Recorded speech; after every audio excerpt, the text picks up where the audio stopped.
In this video, I'm going to show you how to add a vertical line in LibreOffice Writer in just a few easy steps. This is a super useful trick if you want to separate sections, improve the layout of your document, or make your page look more professional without a lot of effort. Whether you're working on a report, a resume, a letter, or any other document, a vertical line can help your content look cleaner and more organized. If this tutorial helps you out, make sure to hit the like button and subscribe for more simple software tips just like this. Let's jump right in.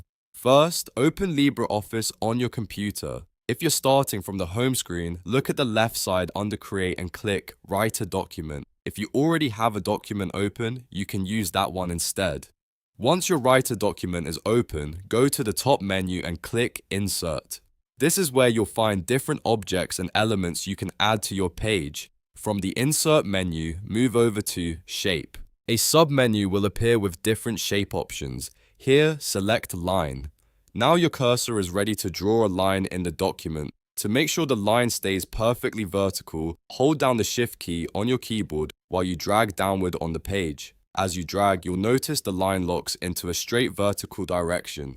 Keep holding Shift until the line reaches the length you want, then release the mouse button. And that's it.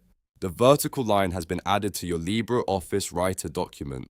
You can now use it to divide content, create a cleaner design, or add a simple visual touch to your document. If you want to adjust it later, you can click on the line and reposition it as needed. This is a very quick but powerful formatting trick that can make your documents look much more polished. If you found this video helpful, please like the video, subscribe to the channel, and turn on notifications so you don't miss the next LibreOffice tutorial. Thanks for watching, and I'll see you in the next one.